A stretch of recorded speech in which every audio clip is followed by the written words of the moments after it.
বাড়িতেও দুটো বাচ্চা থাকে, আরও অনেক বাচ্চা আছে যেগুলো ওরা রাস্তায় থাকে। আমরা এখন সেকেন্ড ব্রিজ ধরবো, সেকেন্ড ব্রিজের দিকে রওনা হলাম।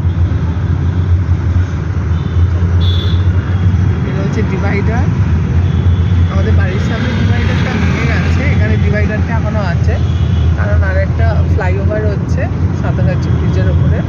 দুটো ফ্লাইওভার হচ্ছে, একটা যাওয়ার একটা আসার। তো আমরা এখন যাচ্ছি সেকেন্ড ব্রিজের দিকে। এখন আসছি ক্যারি রোডের কাছাকাছি।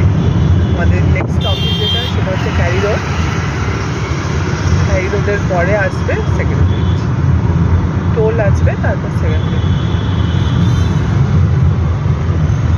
এই ক্যারি রোডের যাওয়ার এই সাইডটা এরকম।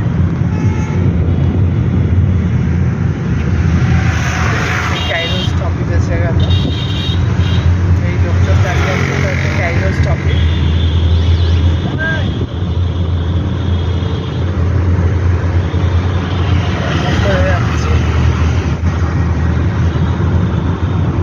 চলে যাচ্ছি আমরা। এটা হচ্ছে একটা পেট্রোল পাম্প।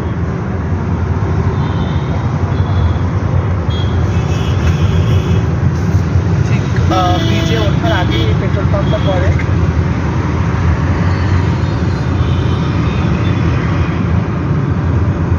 এটা একটা গাড়ির শোরুম, চয়েস বাইক পয়েন্ট। হ্যাঁ, এখানে সেকেন্ড হ্যান্ড গাড়ি বিক্রি হয়। এবারে আমরা ব্রিজে উঠে পড়লাম। আমরা সেকেন্ড ব্রিজের দিকে এগিয়ে চলেছি।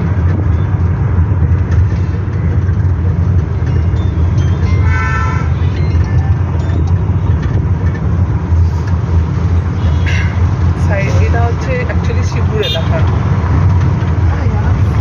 সাইডে প্রচুর বাড়ি দেখতে পাচ্ছ, প্রচুর বাড়ি ভেঙে এই ব্রিজটা তৈরি হয়েছে। এখনও প্রচুর বাড়ি সাইডে, যে জায়গাগুলো আর ব্রিজের প্রয়োজন হয়নি।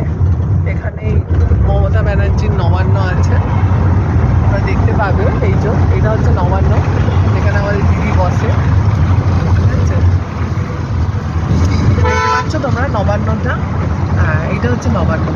ঠিক আছে, এখানে 11 তলার উপর দিদি বসে। হ্যাঁ, 14 তলার উপর বসে আর কি। ঠিক আছে, এই আমরা সেকেন্ড ব্রিজের দিকে যাচ্ছি। এটা হচ্ছে শিবপুর এলাকা। হ্যাঁ, এই সব দু সাইডে বাড়ি। এটা একটা বলতে পারো কনজাস্টেড এলাকা, পুরো শিবপুর এলাকাটা পুরো কনজাস্টেড এলাকা।